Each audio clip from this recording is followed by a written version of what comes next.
வணக்கம் ஃப்ரெண்ட்ஸ். எனக்கு வந்து ரொம்ப நாளாக ஒரு டவுட் இருக்குது. கீரை விவசாயம் தான் பண்ணுறோம், நிறைய வகையான கீரைலாம் சாகுபடி செய்கிறோம்.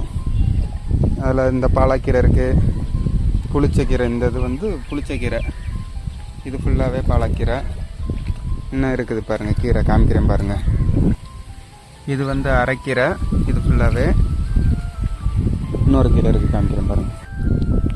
இதெல்லாம் சிறுகீரை.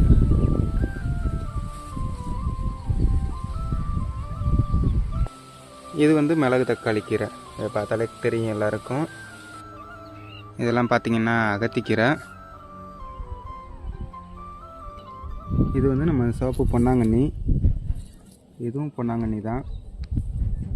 இந்த மாதிரி நிறைய கீரை வெரைட்டி இருக்குல்ல, அதில் வந்து எந்த கீரை வந்து சமைச்சா வந்து ரொம்ப நாளைக்கு கெட்டு போகாமல் இருக்கும், தெரிஞ்சவங்க வந்து கமெண்ட்டில் சொல்லிட்டு போங்க.